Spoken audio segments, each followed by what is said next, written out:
Bom, pessoal, isso acontece, né? A gente teve esse pequeno probleminha aí com a internet. Isso aí faz parte e nós vamos avançando. A Deise já vai estar entrando novamente. Ela já começou a contar um pouquinho sobre sua trajetória, né, dentro do segmento esportivo. A Deise já entrou aqui e nós vamos novamente. Isso aí faz parte. E Marcos Magalhães, eu vi sua mensagem. Para mim é muito orgulho ter você aqui na nossa live. Você que é uma referência para todos nós e sempre nos deu oportunidade, né, dentro do Minas e conversando sobre o esporte. Deise, vamos lá? Olha se ficou bom. Quem sabe faz ao vivo, a internet hoje já está todo mundo utilizando nesse momento. Faz parte isso aí e nós temos que ir em frente. Isso aí não vai ser empecilho para nós, não. Ó, eu não posso esquecer aqui, tem que mandar um abraço para a Cássia, que está na live, para o Eloy, que está na live. Estão todos aí. Cássia, minha mentora, maravilhosa. Eu sou grata. Tenho que mandar um abraço especial também para o Cláudio Olívio, que não está na live, mas me mandou um WhatsApp aqui. Está aqui acompanhando, falou que vai assistir depois. Bom, diante dessa parcela de contribuição, né, Deise, eu acho que é importante a gente avançar e o pessoal que está aqui nos assistindo entender um pouquinho o que são as leis de incentivo e como esse mecanismo funciona para o esporte. Eu acho que você que é referência nessa área pode... nós estamos numa live, né, não é um curso, mas você consegue aí, em pouco tempo, consegue resumir pela sua expertise que você tem nesse segmento. Ô, Matheus, inclusive nós vamos lançar alguns vídeos pelo Incentivo Certo. Quem quiser mais informação, nós já temos um projeto que vamos ensinar até o passo a passo, de forma gratuita, esses cursos, até para ajudar as entidades a se preparar para o momento. A lei de incentivo que nada mais é que um mecanismo de fomento ao esporte. O poder público, ele pegou o poder da Constituição, né, que é o incentivo fiscal, utilizanismo, onde o governo ele precisa apoiar e investir naquela área. As empresas com a visibilidade e o poder de destinar um dinheiro que ela já pagaria para o imposto para um projeto que ela acredita, um projeto que esteja ali no entorno da empresa, e as entidades do terceiro setor, que são grandes parceiras do poder público, que já desenvolve entidade técnica operativa. Então, existe quem sabe fazer, quem apoia financeiramente com o benefício do governo. Então, é um casamento aí para alavancar o segmento esportivo.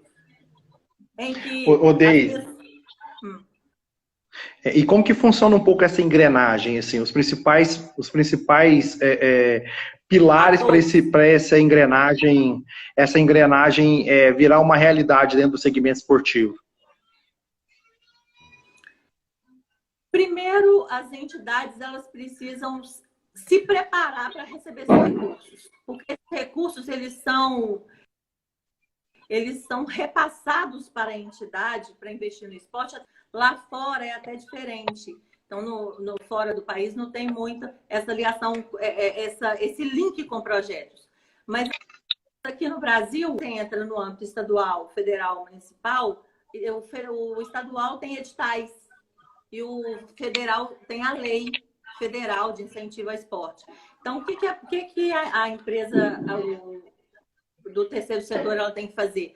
Entender as regras e as regras do jogo, entender a legislação e se preparar para elaborar o projeto para que ele seja chancelado pelo poder público, você possa buscar esses recursos no mercado.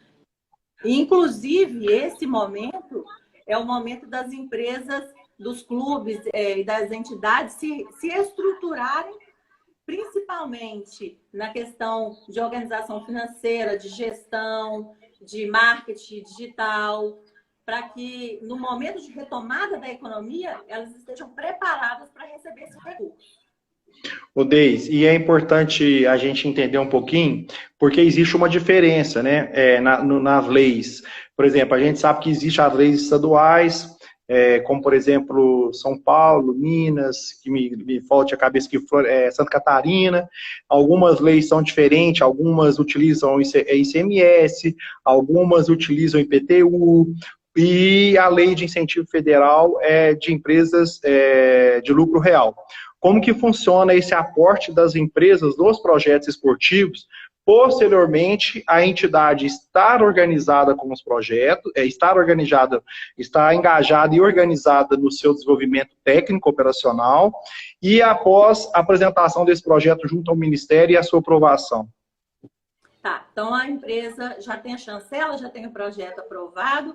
As grandes empresas que operam a tributação através do lucro real, elas podem destinar até 1% do imposto devido para esses projetos. As pessoas físicas também, é importante a gente alertar aí que as pessoas físicas, elas podem destinar até 6% do seu imposto devido, desde que elas façam a declaração através do modelo completo.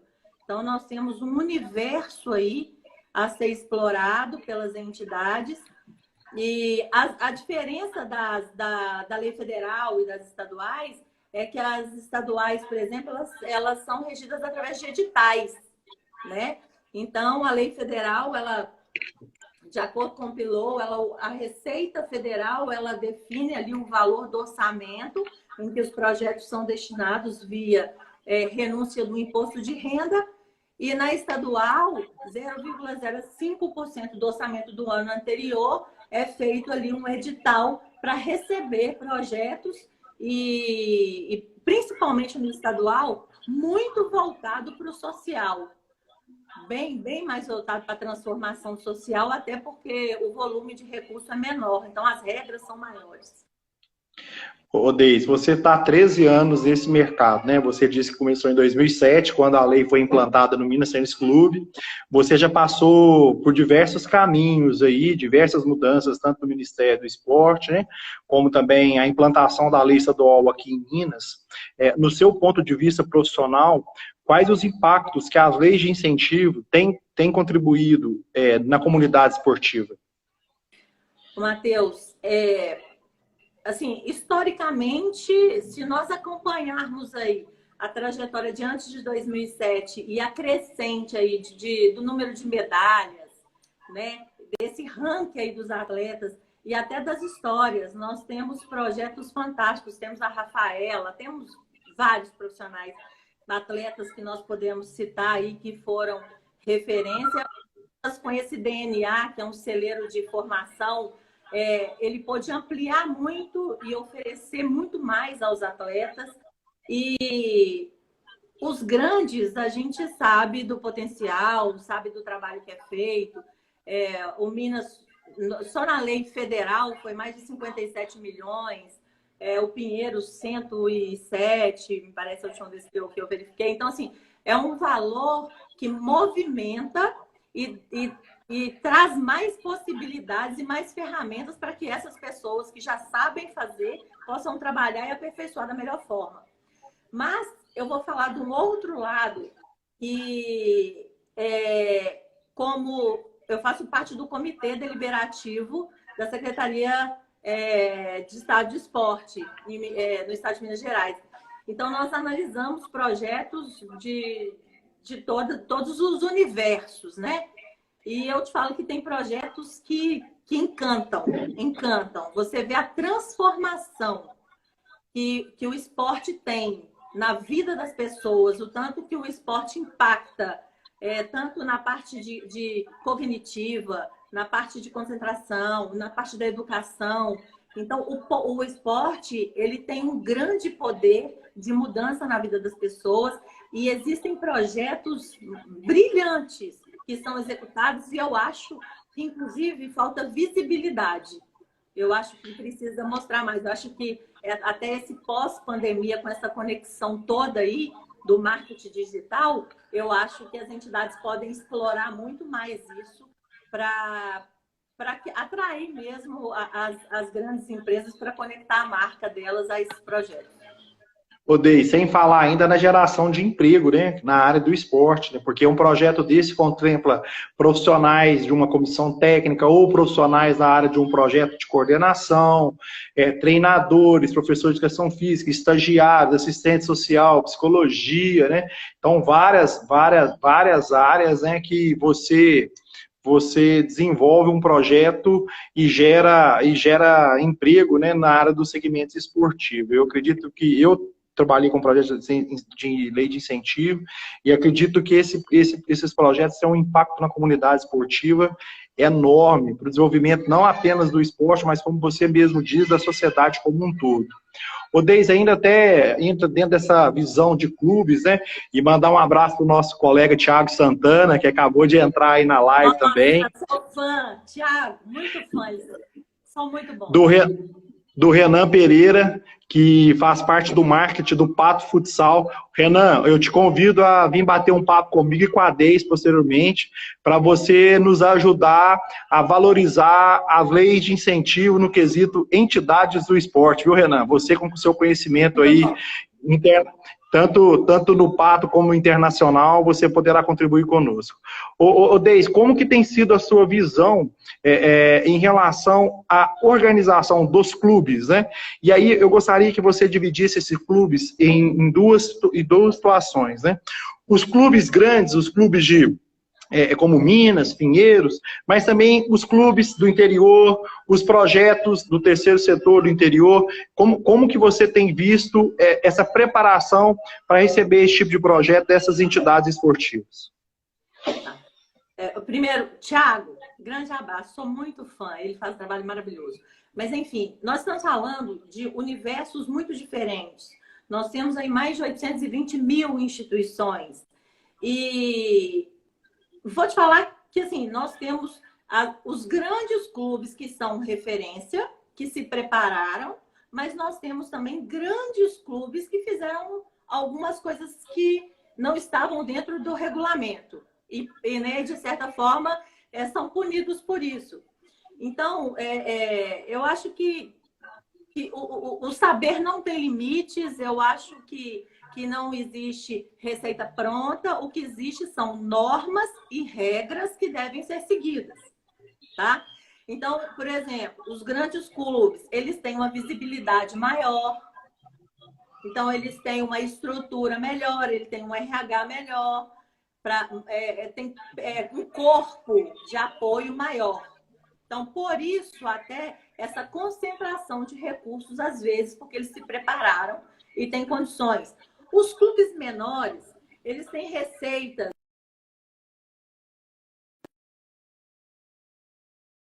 Então, a gente sabe ali o dia a dia desses clubes, né, Matheus? Então, o que falta? Eu acho que o que falta mesmo é se estruturar. Mas quando eu falo de estruturar, vamos falar assim, de um fluxo de caixa, tá? Que é uma coisa básica. É conhecer os números da sua empresa, conhecer como gerir os números da sua empresa para se preparar. Porque um projeto nada mais é que uma ação que tem início, meio e fim e que ela precisa ser gerida. Então, se você se preparar minimamente para gerir aquele recurso, conhecendo as regras, eu acho que a chance de sucesso e a chance de você conectar fãs que apoiem o seu projeto é muito grande. Mas eu acho que o que falta hoje, primeiro, isso que você está fazendo, divulgação da lei, eu acho que falta muito o trabalho das entidades em mostrar o trabalho que elas fazem, porque quando a gente conhece, a gente fica muito encantado. E falta se preparar, se organizar, se estruturar e pensar numa estrutura mínima organizacional. Deis, e outro ponto que eu acho que é importante você falar é sobre a questão que as leis de incentivo não favorecem somente os clubes grandes, né?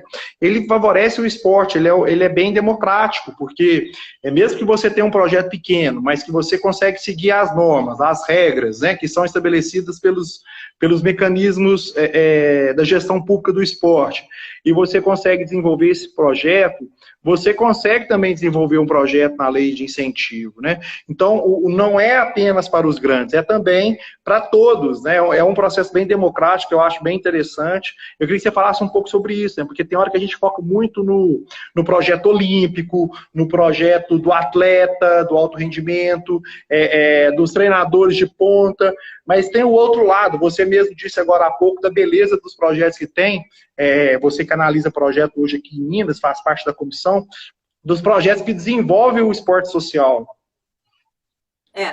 E assim, eu te falo que tem alguns projetos que me encantam mesmo.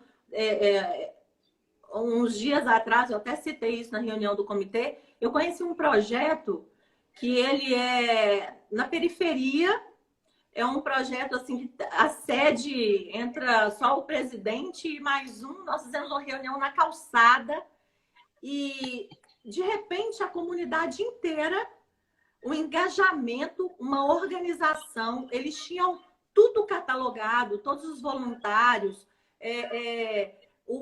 tinha o psicólogo que era voluntário, ele veio desse projeto, os médicos que atendem na comunidade estavam todos ali, ou seja, é engajamento, é parceria, e eu acho que isso vai ser muito o futuro daqui para frente.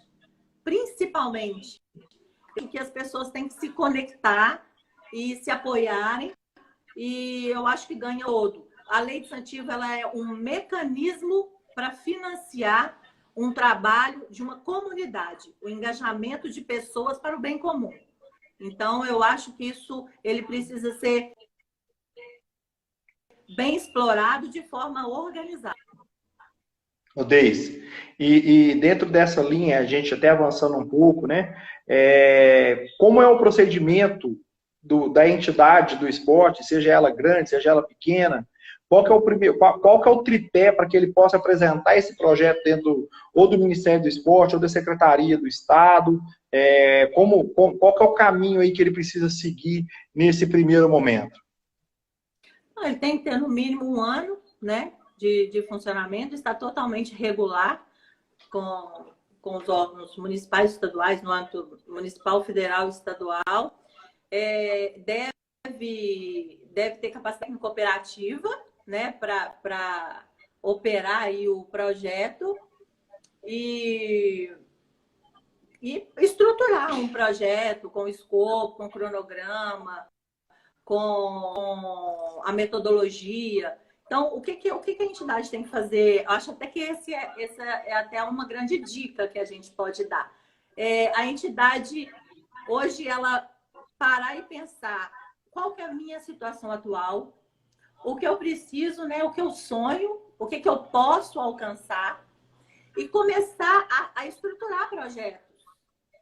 Então, e aí entender a legislação. Se tiver dúvida, procure os facilitadores, procure as empresas que trabalham com gestão de projetos. A internet está, inclusive, o Ministério da Cidadania, o Ministério a área de Estado do Esporte, as pessoas são muito abertas. Então, se tiver dúvida, pode também perguntar.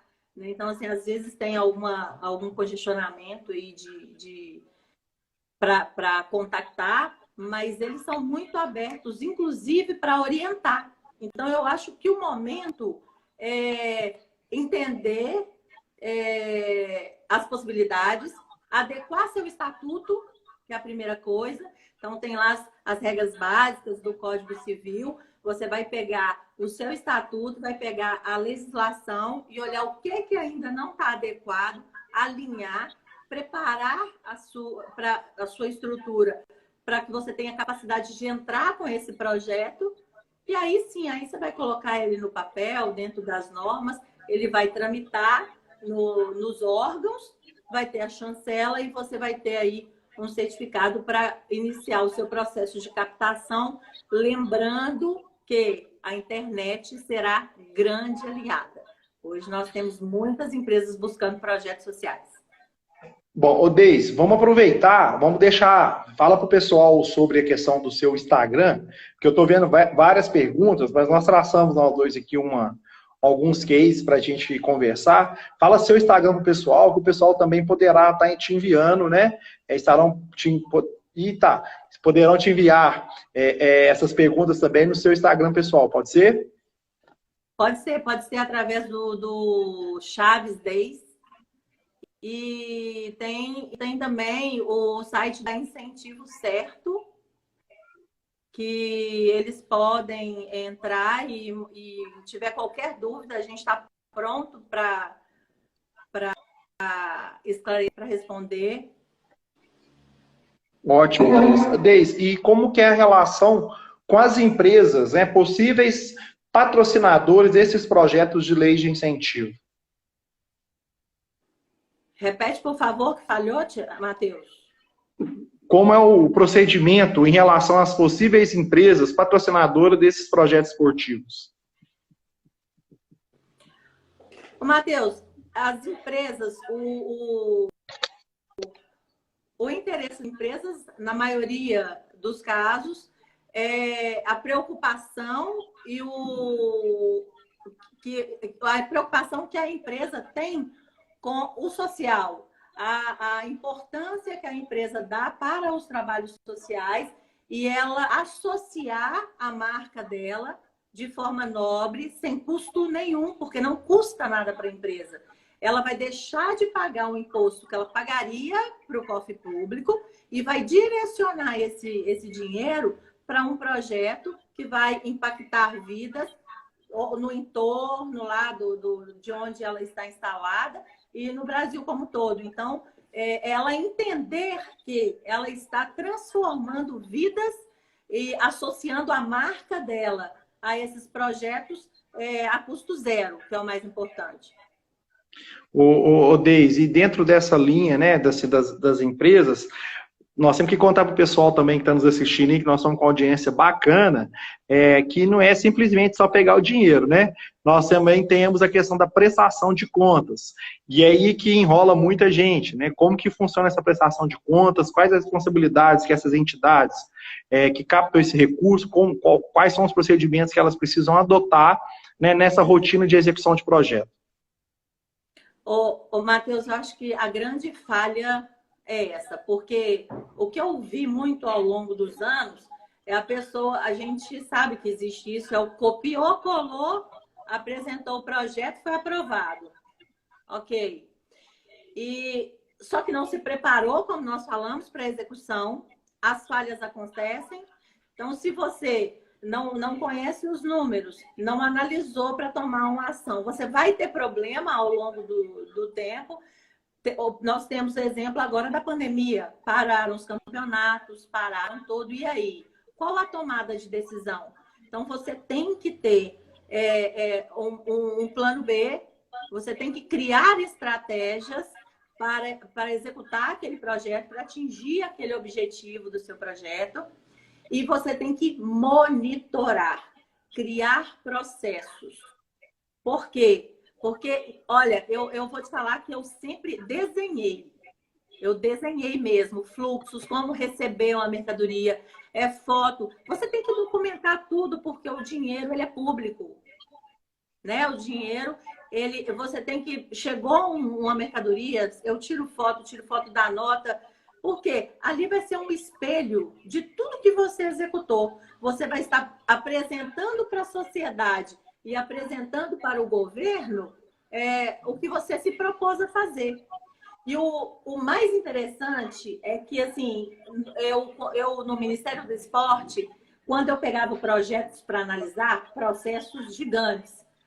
Então, ali, infelizmente, eu analiso o papel. O projeto já passou. Então, às vezes a entidade, por falta de experiência, por falta de conhecimento das regras, então ela peca em algum momento em que a pessoa que está analisando o projeto, ela vai ter que cortar, indeferir ou cortar alguma rubrica que não foi executada da forma correta, e a entidade tem que pagar por isso. Então, o mais importante é se estruturar e se organizar para colocar em prática esses projetos. Às vezes, né, Deise, nem existe a má fé, né? Às vezes existe realmente a falta de experiência naquele processo, né? E que você acha, principalmente porque nós da área de educação física, nós somos muitos técnicos, né? Nós pensamos muito na parte técnica, na operação, e não pensa nessa parte estratégica de organização de processo, né? Eu acho que o grande legado aí desses grandes eventos esportivos que aconteceram no país foi trazer a gestão esportiva pura, vou dizer assim, não só voltada para o esporte, mas a gestão de processo, a gestão de estratégia, a gestão financeira, a gestão de negócio para dentro do segmento esportivo. E isso contribui muito com as leis de incentivo para que os profissionais que desenvolvem esses projetos tenham essa desenvoltura e esse papel de entender que existe a necessidade de organizar uma prestação de contas. Deise, caminhando ainda, eu queria saber de você que hoje você já esteve dos dois lados, né, como proponente e como avaliadora de projetos. Na sua visão, qual é o maior desafio de quem organiza os projetos hoje de lei de incentivo? De quem organiza? Sim. Bom, se o clube menor é material humano, a maioria é voluntariado e não tem capacitação técnica, não tem um técnico ali, e essa questão também do conhecimento da estrutura. Então, isso que você falou foi muito pertinente, porque o que aconteceu muito foi isso. As pessoas eram ligadas ao esporte, elas sabiam as dores do esporte, elas queriam buscar recursos e foram. Então, aí que surgem as falhas, porque aí a gente vai só no meio do caminho que você vai descobrindo. Então, não teve aquela questão do momento de deixar de acelerar e se estruturar.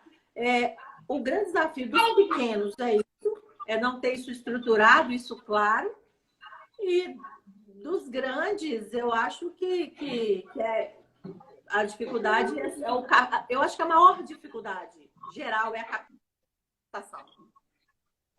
Eu acho que tudo é menos importante.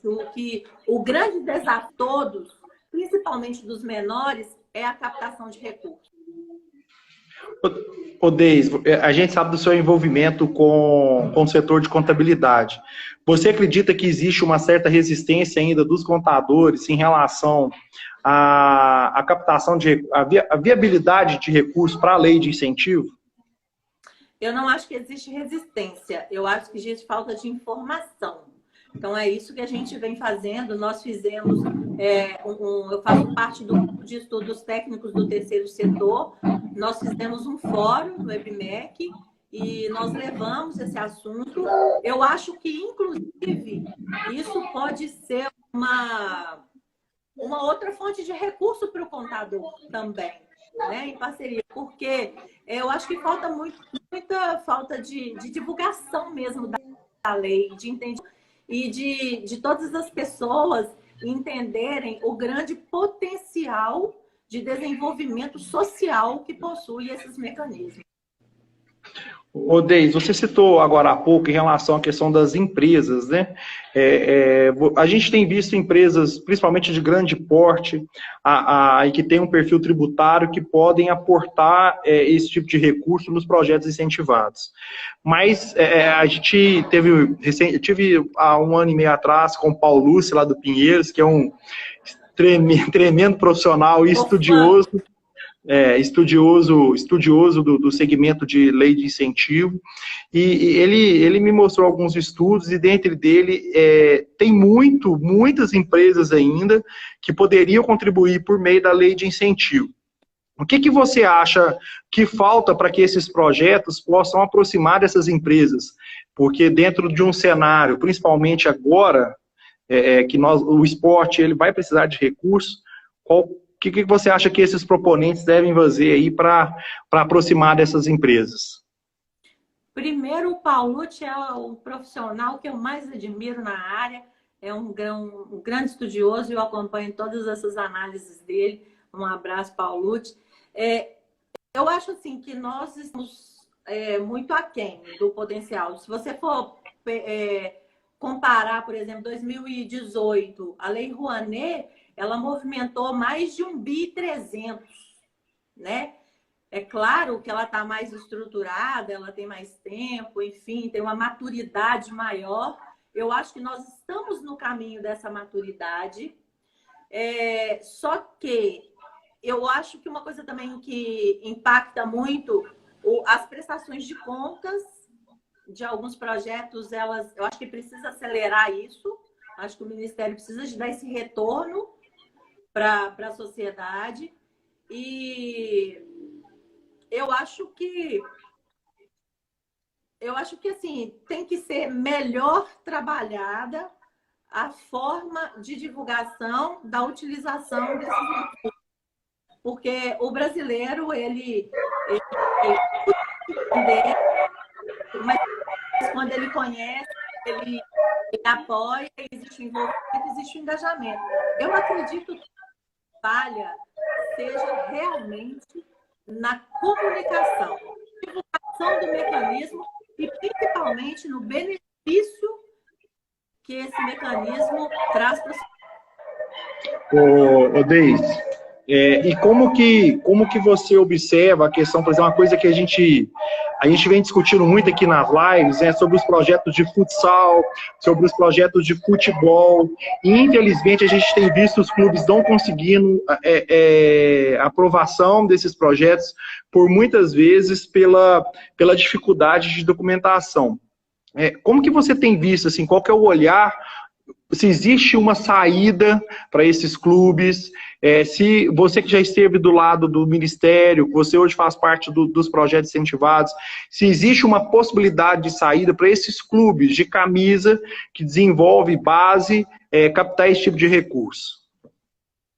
Olha, nós sabemos o custo e o quanto é difícil. Então, a cada dia menos vem diminuindo essa questão do investimento nas categorias de base. E nós sabemos da importância disso e principalmente esse link de futsal com o futebol. Então, nós sabemos da importância. O que acontece?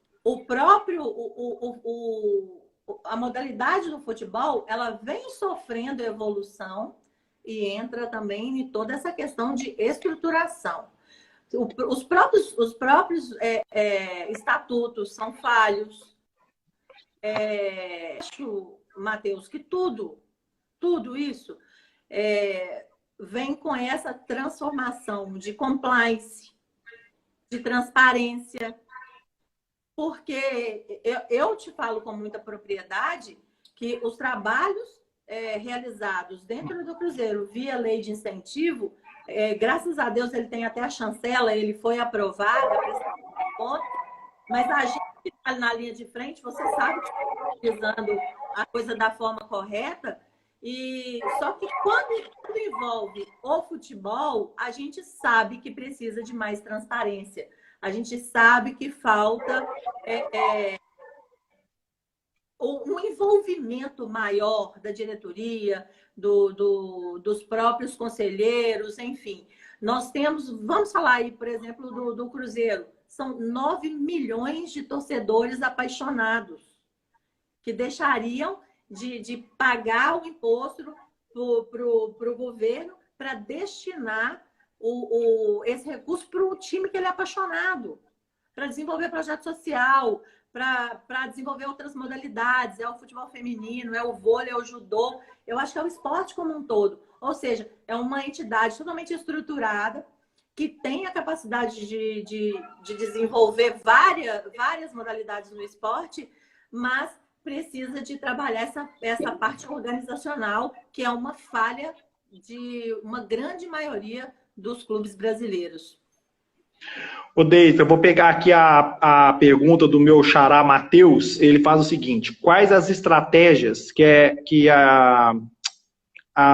o projeto deve utilizar para identificar e escolher os potenciais apoiadores para utilizar os recursos que eles aprovam nas leis de incentivo ao esporte? Olha, essa questão da captação, ela vai muito, primeiro, da ligação, né, que a empresa tem com a entidade, dos interesses que essas empresas têm com a entidade, da missão, da visão, dos valores. Por exemplo, se você tem um projeto que ele é extremamente científico, extremamente voltado para a área da saúde, então, empresas do segmento da saúde. Então, você tem que buscar no mercado e segmentando para você criar projetos que associem e criem valor para a marca daquelas empresas. Entende? Então, o que você tem que fazer? Você tem que criar estratégias para mostrar para essa empresa o quão é interessante ela associar a imagem dela a essa empresa e principalmente como que você vai trabalhar essa marca, o que é importante, e os acordos também. Então, assim, mostrar a sua credibilidade, mostrar como que os recursos vão ser utilizados, dar segurança para essa empresa de que realmente o projeto ele está estruturado. Por isso que eu te falo que essa série de fatores tem que ser trabalhada lá no início. Ô, Deis, pegando também a pergunta aqui da escola G30K. Como colocar na prática projetos com a lei de incentivo? As entidades precisam de consultores, assessores para elaborar um projeto? Geraldo Lima fez a pergunta. Professor Geraldo Lima, um Vantagem. grande amigo, obrigada pela sua presença. G30K também é uma empresa maravilhosa de capacitação. Olha, a lei, ela prevê essa despesa. Então, não é o custo das entidades. O poder público, pensando até nessa falta de estruturação dos clubes, existe essa rubrica, existe essa despesa que ela pode ser destinada para que profissionais te orientem, né? Então, é aquele passo a passo, vai te ensinar no diagnóstico, como elaborar o projeto, te orientar na parte de execução. Então, ali, treinar é uma coisa assim, que a gente acha muito importante que a gente faz, treinar a equipe que vai executar, criar fluxos. Por quê? Porque se você criou essa rotina, a entidade não vai falhar. Se ela sabe o que tem que fazer, ela não vai falhar. Então, professor, essa pergunta é sim. Quem não tem capacidade e ainda não conhece as regras e não tem tempo, não tem braços, não sabe como fazer, existe uma despesa que é específica para essa finalidade dentro do projeto, sem custo para o executor. Ô, Deise, aí eu vou pegar nessa linha que você já falou, deixar o pessoal ligado, porque no mês de julho, né, depois dessa pandemia, se Deus quiser, nós estaremos junto com a Deise, nós estamos ainda formando um grupo de colegas, né, da área de lei de incentivo, né, Deise? E nós estaremos em 2 dias para organizar um evento para falar sobre leis de incentivo, tá? A nossa proposta é montar um passo a passo, né, desde como montar um projeto de lei de incentivo, mostrar também as visões das secretarias de Estado, Ministério do Esporte. A nossa ideia é montar um projeto bem rico, com profissionais que estão atuantes nesse mercado, como captar recurso, como que as empresas também estão vendo esses projetos hoje, empresas no que eu destaco aqui, empresas que aportam recurso nesse tipo de projeto. Então, já deixar aí, né, Deise, nós estamos em stand-by com esse projeto por causa da pandemia.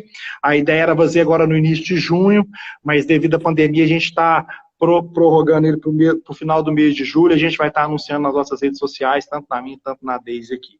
Bom, Deise, para a gente encerrar, porque já vai estourar 1 hora, o bate-papo passa rapidinho aqui, né? Muito rápido.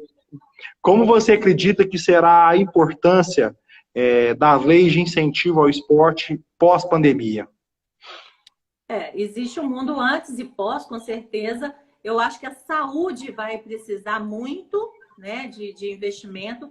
Então, eu acredito que o poder público ele vai ter que fechar essa conta, vai ter que rever os orçamentos, mas eu não tenho dúvida nenhuma de que o esporte estará nesse orçamento pelo poder que o esporte tem na saúde e principalmente saúde mental. Está todo mundo muito impactado com isso tudo. Então, nós vamos ter que aguardar a retomada da economia, entender que o terceiro setor ele é grande parceiro do governo e as empresas, com certeza, elas vão ganhar o esporte, a saúde, porque é o que vai necessitar de investimento nesse momento. Eu acho que tem grande potencial aí para a gente desenvolver vários projetos sociais e ajudar a comunidade como um todo. Bom, pessoal, queria mandar um abraço também para o senhor Marcolino, está aí na nossa live, presidente da FECENG, vem fazendo um trabalho muito bacana lá também, nessa instituição que acredita e desenvolve o projeto esportivo dentro do nosso estado. Deise, gostaria de agradecer você por ter aceitado esse convite, muito obrigado mais uma vez. Nós estamos indo numa jornada cerca de um ano mais ou menos, sempre conversando sobre o esporte, caminhamos juntos, e eu acredito muito no seu potencial, que você é uma daquelas profissionais que fazem a diferença no segmento esportivo. Então, que você continue nessa linha de trabalho que você sempre está contribuindo para o desenvolvimento do esporte, seja aqui em Minas ou no Brasil. Parabéns pela sua carreira vitoriosa e que você continue desenvolvendo esses projetos aqui em Minas e onde você estiver. Muito obrigado pela sua participação, viu, Deise? Eu te agradeço. Você sabe que nesse tempo aí, acompanhando o seu trabalho, o quanto eu sou fã do que você vem desenvolvendo, você está fazendo grande diferença, principalmente nesse momento. Então, mais uma vez, parabéns. Gente, o meu esposo entrou. Obrigada. E a família, gente, é muito bom o que você está fazendo, conectando todas essas pessoas. Eu só tenho a te agradecer, eu me coloco à sua disposição para qualquer projeto que seja para o benefício da sociedade. Nós vamos ensinar às entidades todos os passos, desde as normas, o que pode fazer, o que não pode fazer, e as estratégias de captação, estratégias de marketing, como que você vai utilizar esse universo para que todos nós possamos transformar aí e reconstruir, né, o nosso país nesse momento de retomada da economia. Bom, pessoal, então vocês têm aí o canal da Deise, né? Instagram dela, Facebook, site. Acesse, converse com a Deise. Vamos sair aí, pessoal, dessa zona de conforto e vamos transformar o esporte por meio de lei de incentivo ao esporte. Deise, muito obrigado, pessoal. Convido vocês. Tem a minha bios também no Facebook. Pode falar, Deise, novamente os seus contatos aí para o pessoal. No meu Facebook, Deise Chaves. No LinkedIn, Deise Chaves, tem a minha bios também, que tem todos os contatos. Então, eu terei maior prazer em tirar todas as dúvidas. Deise, muito obrigado. Convido vocês, pessoal, agora às 7h15, nós estaremos aqui com Felipe Ximenes, falando sobre departamento de futebol, como montar um departamento de futebol. Felipe, que tem uma carreira muito boa aí, de referência no futebol brasileiro. Durante essa semana, nós teremos outras lives voltadas para a área da gestão, marketing esportivo, futsal e futebol. Pessoal, um abraço a todos, muito obrigado. Tchau, tchau.